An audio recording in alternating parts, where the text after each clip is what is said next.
all my students can help aid in the teaching process. So I think that's the challenge with remote learning, is that everyone, when it's like a Zoom screen, everyone's just looking at one person. So I think my focus would be to somehow incorporate a student-led or student-focused classroom, but remote.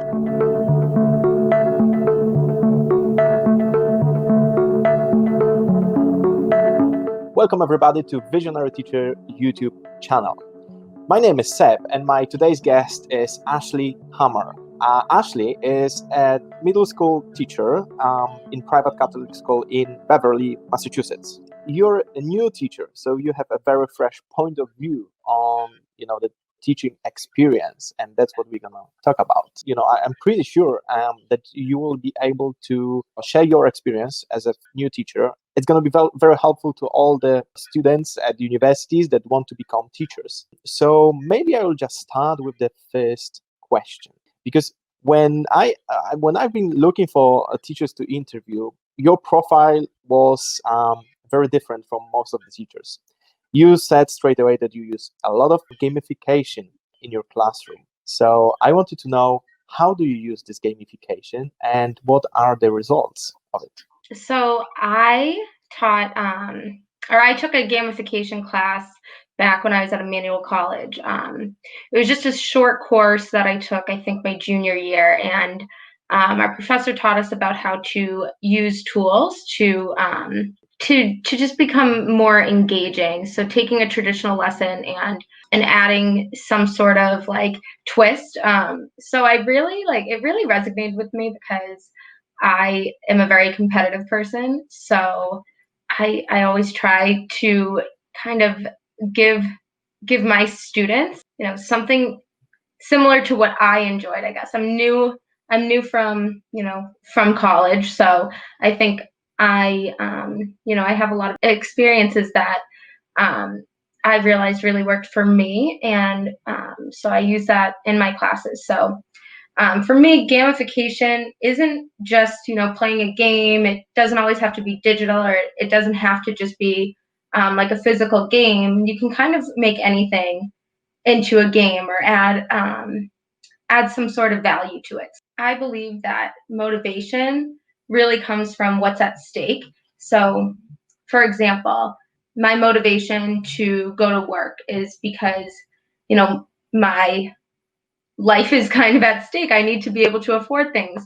Um, my motivation to go to the gym is because there's a lot at stake. I want to stay healthy. I want to, it helps my mental health, things like that. So for students, it's important for me to develop something for them, to give them some sort of stakes, because it's one thing to have your grade on the line, or to want to please your parents and to get good grades and everything, but gamification really gives them something at stake that they truly enjoy, and it involves communication, collaboration. So it's my little trick where I think it is a really well-rounded way to teach the kids, but they don't even realize how much they're learning from it. They're learning not only the material, but communication skills, collaboration skills, critical thinking skills, things like that. So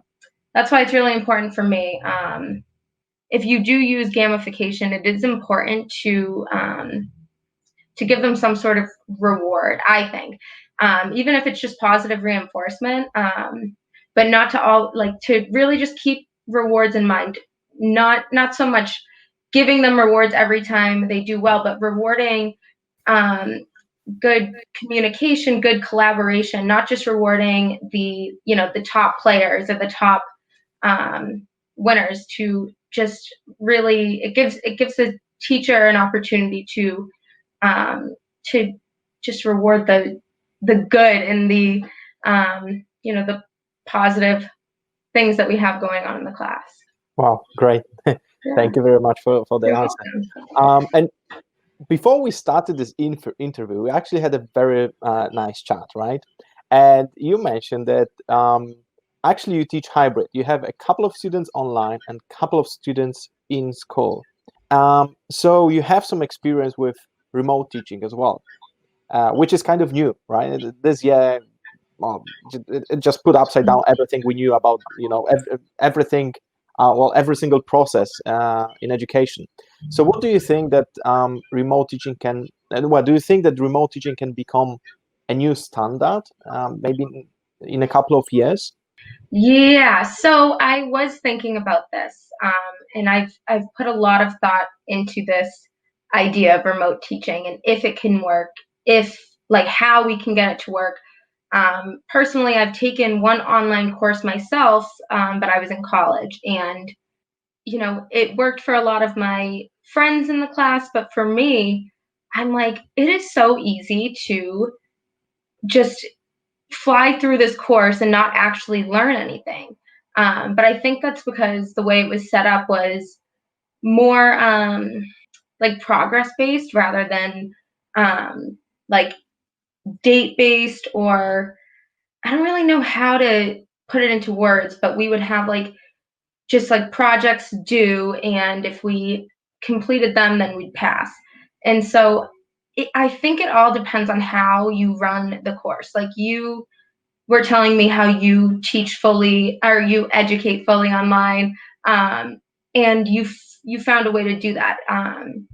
For me, it's not something that I've been truly taught how to do well. I think I would really need to take some more like technology courses in order um, to limit the amount of unnecessary things that I would end up doing. Because that's one of the things I find myself doing now is um, if I have remote students, or when I have remote students, I take these unnecessary steps to do something that if I just knew how to do it, it would save me a lot of time and effort. So the only way it could really be the new standard is if the educators are more educated about technology, just to have like a real meaningful lesson and not have things that are just unnecessary. Okay, yeah, I think that for most of the teachers, 2020 is kind of a sandbox. We try Mhm. to play with different technology and we try to learn how to use them. So I'm pretty sure that next year we might become more fluent with the technology that is also appearing Mhm. on the market. And but I agree with you. Maybe if there were a way to actually teach teachers how to Right. use more efficiently the technology, it would Yeah. be easier and more pleasant for them to actually use Yeah. it. It's Um, just yeah, it's just it's there's a lot. I see some of my old, college professors struggle with it now, like teaching um, you know, at the school I was at, and I'm just like, how can you get so like I feel, I think I'm in a weird position because I am a new teacher. This is my first year having to do this, so it's like it's not like I've been teaching for 20 years having an awesome like perfected routine, and now I have to switch to this. So I do feel for the teachers that have to do this. At least for me, since I'm still relatively new to the career, it's like kind of something that I'm learning from scratch in the beginning. And hopefully, if we do ever have to change the way that we, teach, then I can maybe 10 years from now be like golden at it. Yeah, so you mentioned that you're a new teacher and uh, you actually finished your first semester, right? Or Trimester, yeah. semester, So yeah. So what would be the biggest advice you could give to, all the students that want to become teachers? I think for me, at any time I'm in a new position, I tend to be a little hard on myself. I want to not only make sure that I'm doing a good job, but I want to be liked. I want to have good feedback, positive reviews, and I it's good to take advice when you ask for it and everything, but I think trust your intuition is what I'm trying to say. If I'm kind of a silly teacher. I really believe in like choice and positivity, and I think that my new ideas and my new practices might go against what some teachers, what some other teachers do, but and for some reason that would I'm like, oh well, I'm not doing what the teacher next door is doing, or all the teachers are doing it this way, but I want to do it this way. Like, should I just do what they're doing because they've been here longer, they've been, teachers longer? But I say don't do it just because it may be comfortable. I'd say trust your intuition and be different, because I think when you know that you're doing the right thing and that what you're going to teach, or what you're teaching, has value. That's all that matters. As long as it's in the curriculum or in the standards, then you're fine. Don't worry about being perfect or traditional. Just trust yourself, I'd say. Very good advice. Thank you for that.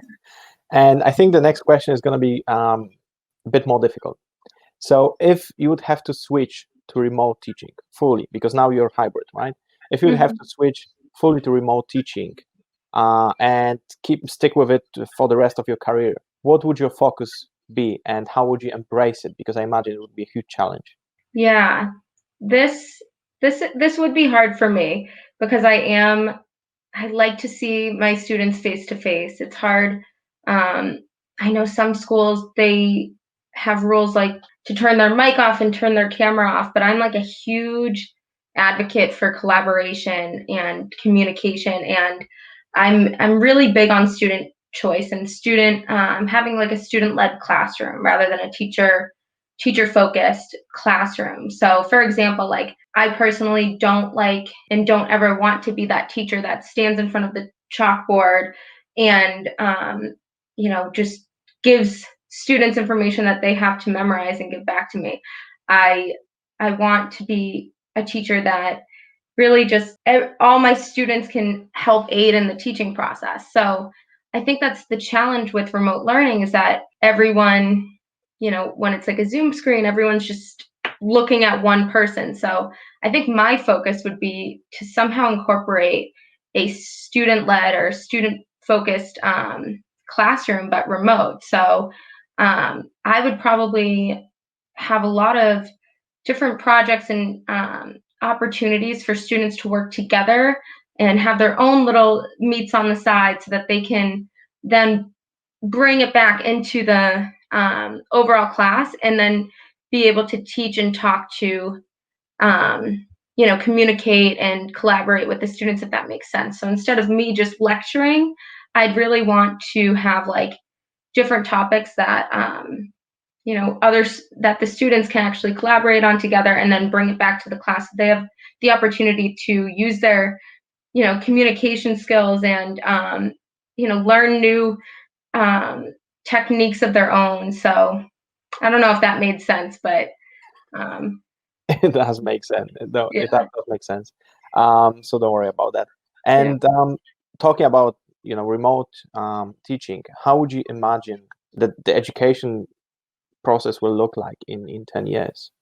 So I am very optimistic that remote teaching will not become the standard, but it's not impossible. I think that we're all learning a lot about remote learning and what can happen if we have a pandemic and we have something like this happen. So I think 10 years down the line, or whenever, I'm hoping that we'll be able to have at least more funding to be able to combat an issue like this if it were to come back again, or if we were to have to deal with something again. So that I think might change. I think the support for teachers and the support for just the education system in general will definitely be a little bit stronger.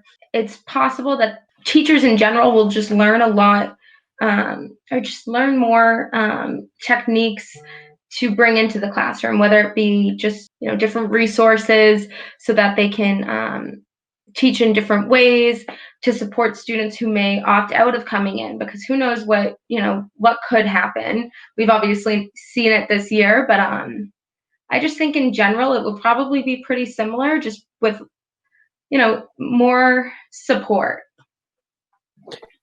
And here's an extra question that it just came up to my mind. Mhm. What would be the one thing you would like to change in the education system if you could? Anything you Mm. can imagine. Just off the top of my head, I think maybe just like the classrooms. Having a classroom that's so like I'm a very hands-on learner and teacher.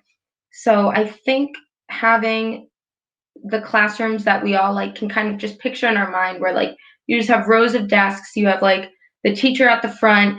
I mean, I know a lot of teachers already do this where they teach like, in a circle type of way. Obviously, we can't really do the same things we did in the past with COVID, but I'd say maybe just different like innovative um, classrooms. Maybe just I don't know how they would change it, but I think the learning environment could definitely be better. I think it could be less rigid. It could be a little bit more comfortable. It could be more exciting. I mean, I try to make my classroom as inviting and exciting as possible. So, but it takes a lot of work and effort. So I feel like if just as a whole classrooms were just made to be, I think, more comfortable and less of like kids sometimes don't want to go to school, and it's like I try to make it so that at least when they're in my class they want to go to my class. So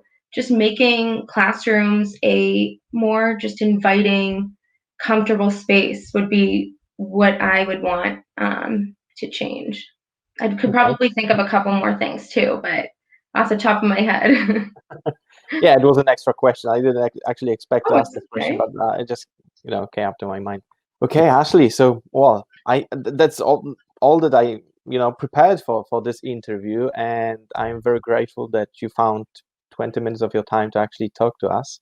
I hope that many of students that want to become teachers will actually use this video to get some ideas how it is, what they can expect, because you have a very fresh point of view, and that's what I really like. Do you want to say something to, students who want to be teachers? Just be yourself. Don't be afraid to be weird. Be you, because you'll have students in your class who are also weird and different and silly that need that. They need to see that their teacher is they're on their team or their cheerleader. Just be you and trust yourself because we are more new teachers entering the field. I think that education is going to be just keep getting better. So don't be afraid to add your spin on things, and even if it's not what everyone else is doing. Don't be afraid to do that. Great. Thank you very much, Ashleigh. Thank you for And having me. thank you for watching this video. If you want, you can always subscribe. You will find the button in the, I think it's going to be this corner, maybe this one.